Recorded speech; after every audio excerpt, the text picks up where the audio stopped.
It's time to confront a difficult reality. The Philadelphia Phillies, as currently constructed, are not good enough to win in October. We'll talk about why on today's episode.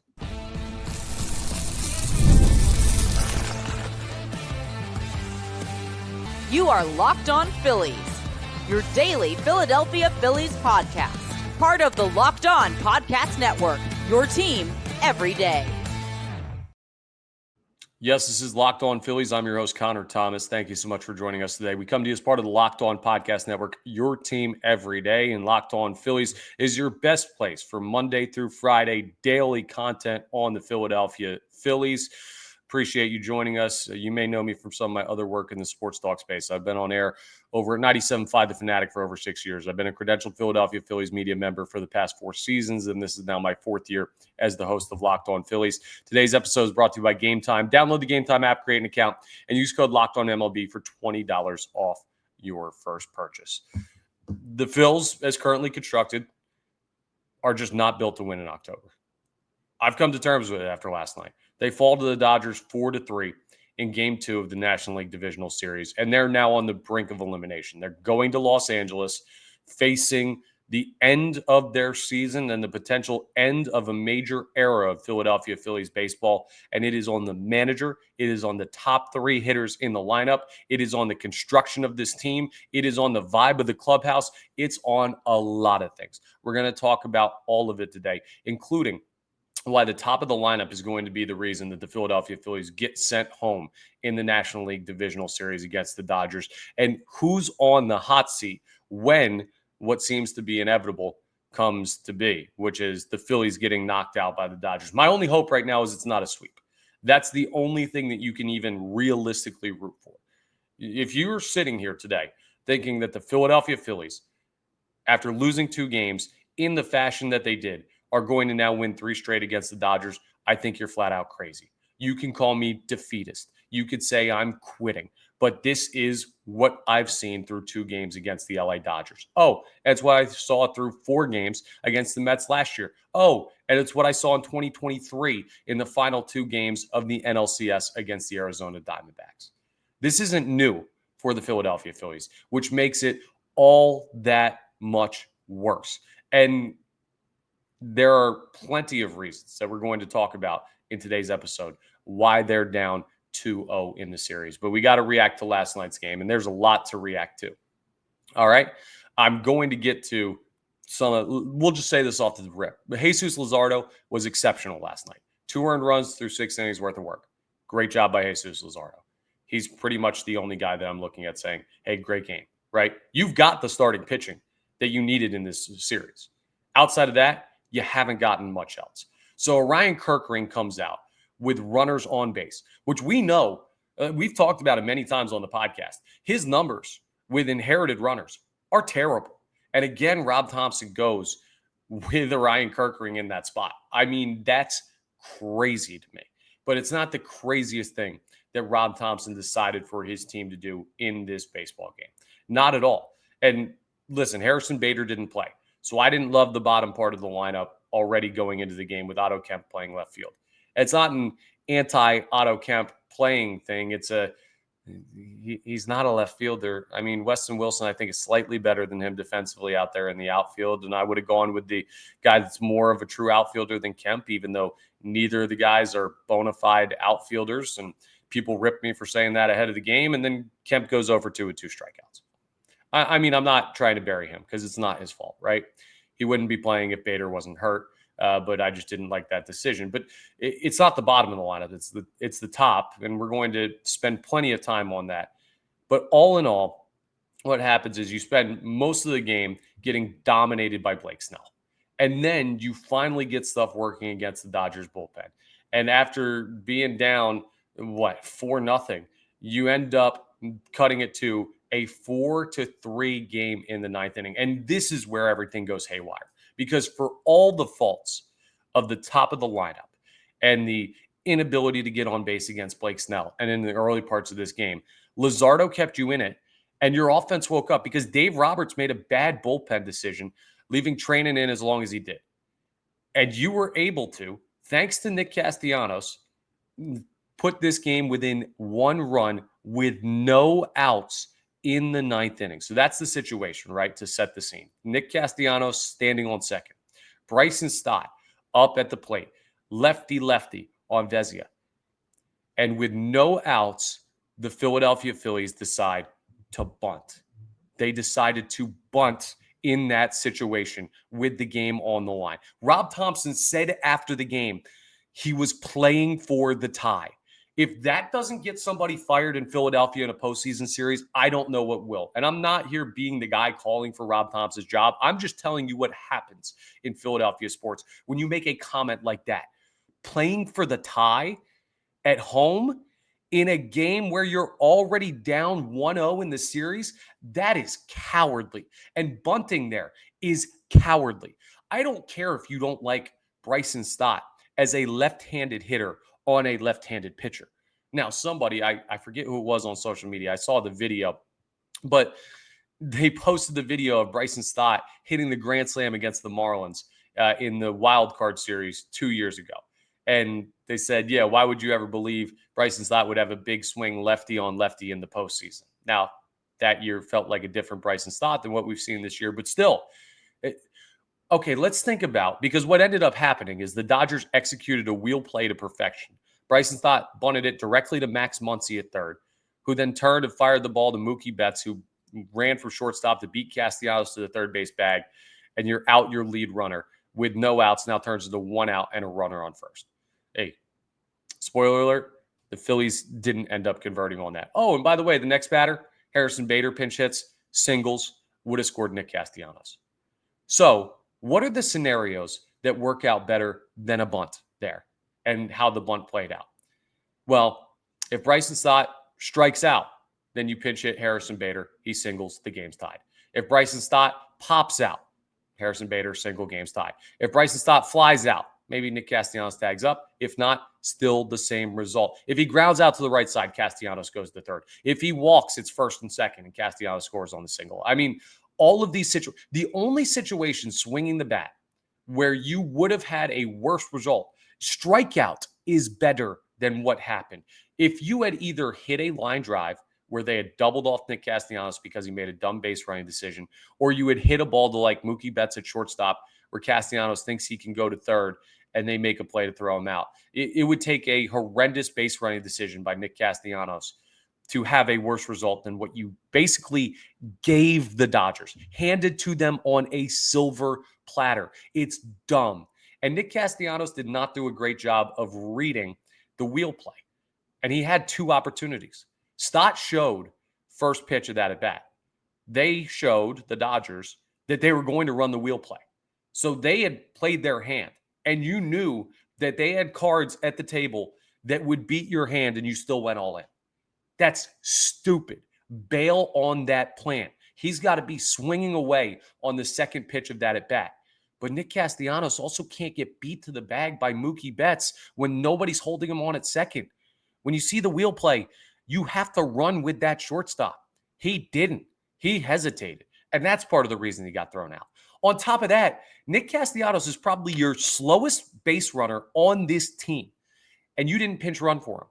You could have used a pitcher to pinch run for him. You could have used Weston Wilson to pinch run for him. You could have used anybody that was available to pinch run for him, and you chose not to. And I can't, like, it's not Castellanos' fault he's slow, right? I can't kill the guy for that. But it's on Rob Thomson for not making a move to get someone faster out there. Flat out crazy management in the biggest point of the game where you had all the momentum in the world. And the next thing you know, you give it away to the Dodgers as their bullpen is imploding. It's ridiculous. You can't bunt in that spot. You can't. And there's one thing, like people have talked about, well, the analytics say don't bunt slightly, but there is some credence to maybe bunting in that spot. Oh, well, the Dodgers made a great play. Sometimes you just got to tip your cap. Guess what? When you have a bullpen on the ropes, no outs, 9th inning, home ballpark, playoff game, you must win. Bunting is for losers. It is. It just flat out is. It kills your momentum. There are times for it. There are times where you don't do it. There are times where if you really think you're the better team, and think you have a chance to win, you put your foot on their throat, and the Phillies let it off. It's ridiculous. And that's on the manager for putting that play on and putting the bunt play on and keeping it on, even when you see that the Dodgers have a good counter for it. And I can't blame Stott. He laid down a pretty good bunt. You can say, oh, well, maybe you should have bunted it to first base. Freddie Freeman was crashing too. Freddie Freeman's a great defensive player. You saw that on the final out of the game where he made a great pick to save the Dodgers. You bunt that ball to first base, who's to say Freddie Freeman doesn't take it and fire it to third and get Castellanos anyway? It's malpractice by the manager. And it was a terrible decision to bunt. And it's where the Philadelphia Phillies lost this game. It's rare that you can point to two managerial decisions and say, that lost us this game and that lost us this game. But I feel like I could do that with Rob Thomson in this series so far. And that's why, as I sit here right now, and we're going to talk about the hot seat stuff later on in the episode, I don't feel like he's going to be the manager of this team next year. If things go the way they look like they're going to go in this series, which to me feels like a sweep right now, how is he back? And how are some of the guys on this team back? That's a major question. But we know that there will be two, if not three, of the top three bats in this lineup back. And that may not be a good thing because we got to, again, talk about the top of the lineup. I feel like I'm reliving my reaction to game one, but it felt very similar in game two, and that's why the Phillies are down 2-0. So what in the world do you do with the top of the lineup? We're going to try and solve that problem again as we continue today's episode. Let's talk about Monarch Money, though, because most people can't name all their financial accounts or even what they're worth, whether it's 401ks, properties, or investments. And when you don't have the full picture, you can end up leaving money on the table. That's why Monarch Money exists. It's an all-in-one personal finance tool that brings your entire financial life together in one clean, easy-to-use interface on your laptop or your phone. Monarch is built for people with busy lives. If you've put off organizing your finances, Monarch's for you. Monarch does the heavy lifting for you. You can just link all your accounts in minutes, see clear data visuals, you get smart categorization of your spending, and you finally feel in control of your money without ever touching a spreadsheet. What's that one thing like all smart financial people say? Make your money work for you. If you don't know where your money is and what it's doing, how do you plan on doing that? Well, there's an easy way to figure it all out, and that's Monarch Money. So don't let financial opportunities slip through the cracks. Use code LOCKEDONMLB at monarchmoney.com in your browser for half off your first year. That's 50% off your first year at monarchmoney.com with code LOCKEDONMLB. So we very well could have only one game left of the Philadelphia Phillies season. I hope it's not that way, but it certainly feels like that way. So what you got to do, though, is even if the season does come to a close, you got to be locked in on Locked On Phillies, because if this collapses, we're going to have a lot of stuff to talk about. Can you fix this team? Will they fix this team? And that's why, if you're watching us on YouTube today, become an everydayer. Hit that subscribe button so that you're able to see episodes on your feed on YouTube every single day that we post. And it's free and easy to subscribe to YouTube. Also, we're available wherever you get your podcasts. So if you want to just listen sometime, you can get us anywhere. Make sure you're rating and reviewing if you do that. So let's talk about the top three guys, right? Trea Turner, Bryce Harper, Kyle Schwarber. A lot of money invested in those guys. It's going to be a lot more after this offseason, when I still believe the Philadelphia Phillies are going to pull out all the stops to sign Kyle Schwarber back to this team at a very lucrative contract, a more lucrative deal than the one he's on right now. So you're going to invest even more money in these guys. And I will still say, based on what you saw from Kyle Schwarber in the regular season, that that's the right decision. But my God, these guys have been awful in this series. They went 1 for 11 in game one. And the thought was, well, they got to be better in game two, but it's going to be hard to be much worse. They went 1 for 10 in game two. They're 2 for 21 in the series. The National League batting average leader, the National League home run and RBI leader, and a 2-time MVP in Bryce Harper are 2 for 21. That is unacceptable. And That's going to send this Phillies team home. I said it before. I'll say it again. The manager can lose you individual games. But at the end of the day, if and when you lose this series, it will be because of those top three guys. Your stars not getting the job done. Rob Thomson isn't hitting. He isn't pitching. He isn't bunting, even though he's telling his team to in big spots, which is still driving me certifiably insane. But it's also on these guys, right? And I don't know how to explain it. I really don't. There were some really interesting comments made all over the place as the Phillies are in dire straits for their season, right? Everything is on the line now at this point. They lose one more baseball game and they're done. And they know that there are guys in this locker room that will not be back. We'll talk about that in a little bit. But the pressure is very, very interesting, right? Like Rob Thomson talked about the top of the lineup, and he basically said he thinks those stars at the top are trying to do too much. And they need to get back to just taking what the pitcher gives you. Work a walk, slap a single. You get a chance to turn on one, you turn on that sucker, but you can't force it. And Kyle Schwarber, Bryce Harper, and to a lesser extent, Trea Turner seem like they're forcing it. I'll continue to contend that Trea just looks like a little behind the eight ball because of the injury.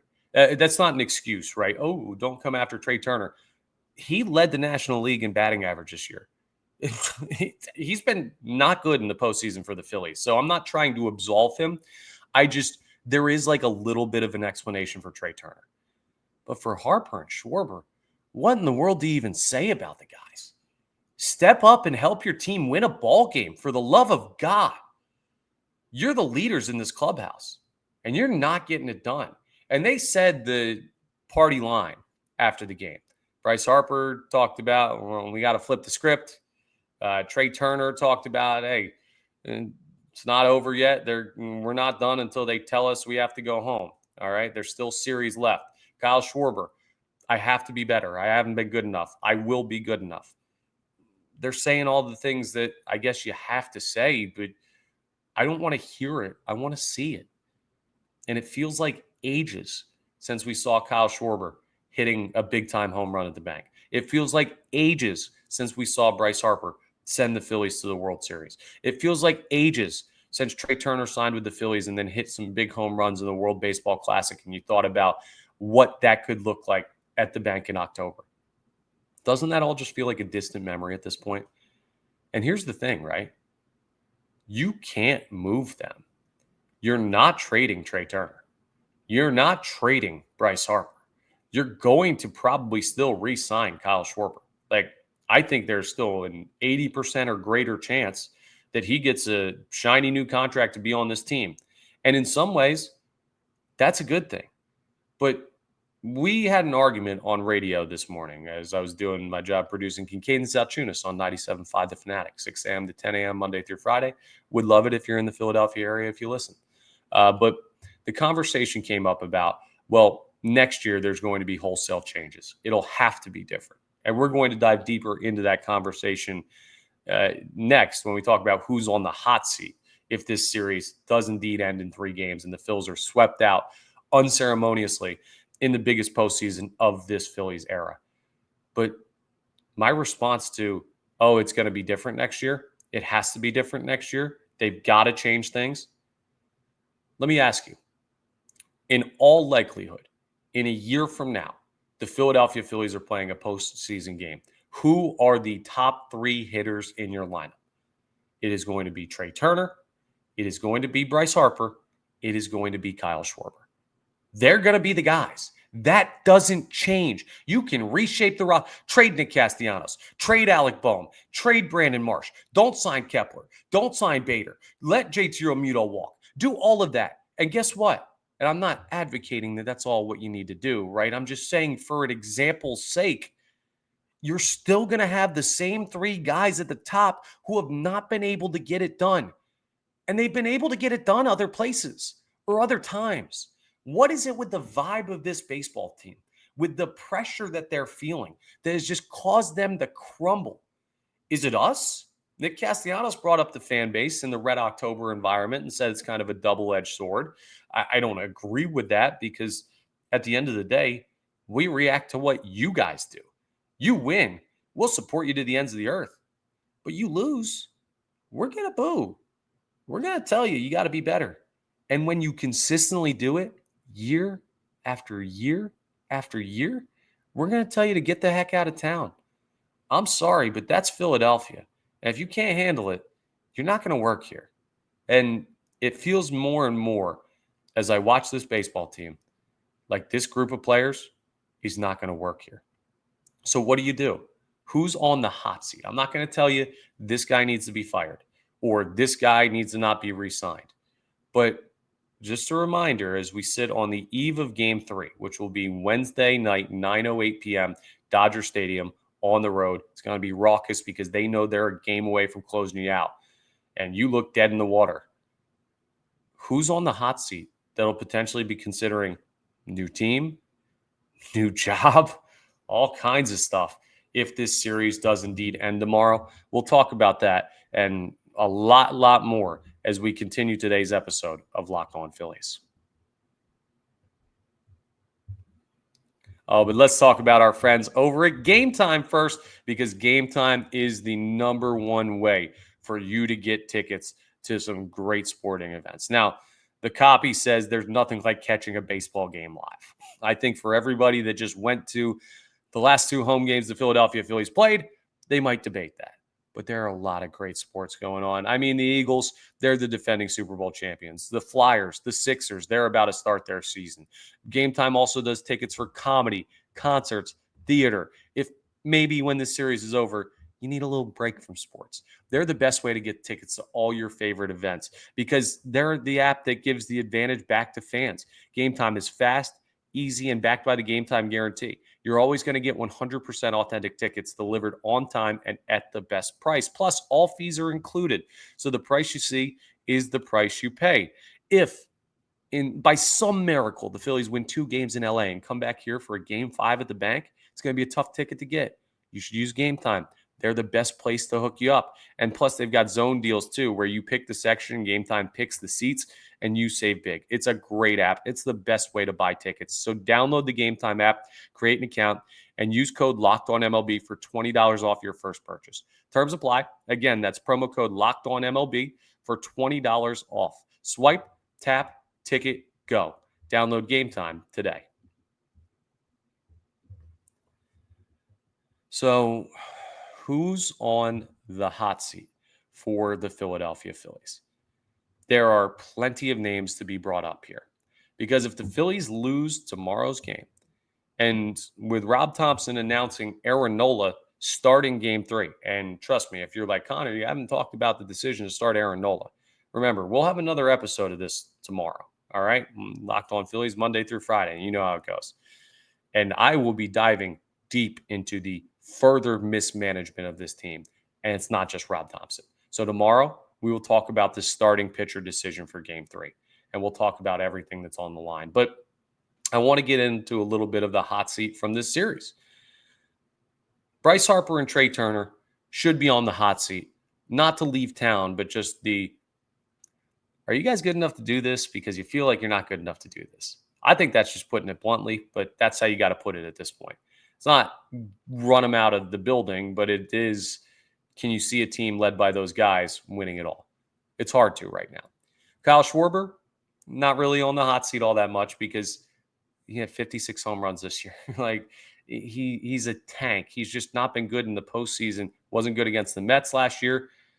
Obviously hasn't been good against the Dodgers this year. 0-for in the series through 2 games. 2 games can't undo 162 games, at least from like a should we pay this guy standpoint. So I still think the Philadelphia Phillies do that. I think the emotion of the moment says maybe you consider retooling everything. I think the logic of when you actually get to free agency, you're going to still make that deal. So we'll see on that, but I don't think any of those guys are on the hot seat as far as leaving, which is why we just had a very candid conversation about how do you win with this team with those 3 guys at the top if this is what you get in postseason after postseason. But let's talk about the manager. Because if the Phillies get swept, or heck, even if they get gentlemen swept and they lose the series in 4 games, I think Rob Thompson's done enough to lose his job. I really do. I mean, you can point to multiple major decision-making mistakes that Rob Thomson has made in just 2 postseason games this year. He's great in the regular season. He doesn't get the job done enough in the postseason. And too many decisions have just gone completely haywire to where, I don't know, I think the average fan could understand better what decisions to make than what Rob Thompson's done in this series. So he's 100% on the hot seat. Is Dave Dombrowski, the president of baseball operations, on the hot seat? I don't think so. Now, I understand he hasn't had a sterling record here in Philadelphia, but he is a guy that's still going to ride that Hall of Fame resume to holding this job. And I think he did well on the trade deadline stuff. There'll be plenty of time to talk about that whenever the season comes to a close. We hope it's much longer than now, but it seems like it's going to be a short run in October. But you bring in Duran, team control. You bring in Bader, who was awesome, and it sucks that he got hurt. Like, do the Phillies win that game if Harrison Bader is available to start? I can't say yes or no, but he got a hit in his only at bat. Like, he's been amazing since the Phillies acquired him. So you give him credit for that, and you blast him for the offseason where he didn't do nearly enough, and maybe the bullpen decisions and maybe the starting pitching decisions in this series and a lot of stuff, man. Dave Dombrowski has it on his plate, but I don't see them potentially parting ways with him because of the resume. It's just like, I don't know that you're getting somebody better off the street than Dave Dombrowski. I don't. And people are going to be mad about that today, but I'm just telling you, I don't think he's on the hot seat, even though he will be with the fan base. And then as far as like the ancillary players, Alec Boehm's actually put together some nice at-bats in this series. If he's on the hot seat, it's only as a result of the team as a whole, right? And needing changes overall. Brandon Marsh is not to me. I think you can play Brandon Marsh as your left fielder. And I would like to see him still be on this team after the year he put together this year. Yeah, he was batting like 400 for basically 3 months out of the season. And he's been all right in the postseason too. So to me, he's not. Nick Castellanos absolutely is. He's one of the most movable contracts. Phils might have to eat some of that. But if you lose and you got to make a change somewhere, Castellanos seems like the easiest of the big 5 to go. Real Muto, I don't know what temperature his seat is at because he's a free agent too. But I don't know. He had a great second half of the year, and he's really important to the pitching staff. And he's been solid in the postseason here as well. So who knows? Kepler, I wouldn't even say he has a seat. He's been good in this series. He's got a double and a triple already. He's shown up, unlike the guys at the top of the lineup. But that, again, just like Kyle Schwarber, I still think they try and re-sign him. I don't think you then all of a sudden go, yeah, we'll sign up for 162 more Max Kepler because he's got 2 nice hits in this series. So I don't know as far as that's concerned. Bryson Stott very well could be on the hot seat. And the Phillies kind of showed you that by telling him to bunt last night in that big of a spot. If they don't trust him lefty-lefty in that spot where swinging the bat seems like the obvious choice to everyone not named Rob Thomson, well, they're kind of telling you he's a platoon guy. And how long are you going to keep a platoon guy before you try and lock down something better? And plus, with Aiden Miller potentially playing shortstop in the near future, Trea Turner would shift to second. And then you'd have that covered up and you could move on from Bryson Stott. And then I guess Edmundo Sosa could be a bridge at third base until you get somebody else. We'll talk roster decisions in the future, but that's essentially the breakdown of this roster and these guys. And I didn't talk earlier about the Trea Turner play defensively. Him as shortstop is on the hot seat because the ground ball that he tried to throw home late in that game, it's not a routine play, quote unquote, but just that it's not a good enough throw in October. People will say, okay, well, it's a tough play. And I'm not saying you because I saw most people blasting him for it. And that's fair because in October, you have to make the tough plays routine. You do. That's reality of winning baseball. And Trea Turner did not make a good enough throw to JT Realmuto. And that cost the Phillies a chance to win that game as well. I mean, the bunt was the biggest, most egregious thing, but that was a really, really rough spot to not make your best throw. And he didn't. So bottom line, if you've learned a theme from this last segment here of the podcast, changes are going to happen. Will they be enough to overhaul what this team is at their core? I don't think so. But that's something that we will confront if and when the series ends. Well, the series will end at some point, but if and when the Phillies lose the series, and that could very well be tomorrow. So tomorrow's episode, it's our last stand. And unfortunately, we're defending the Alamo with a pea shooter because Aaron Nola is starting game 3. And I got a lot of thoughts on that. We'll talk about that on tomorrow's episode. But that's all for today's episode of Locked On Phillies. Thank you again so much for joining us. Once again, we are part of the Locked On Podcast Network, your team every day. Please make sure you're rating, reviewing, subscribing to the YouTube, all that great stuff that really helps us out.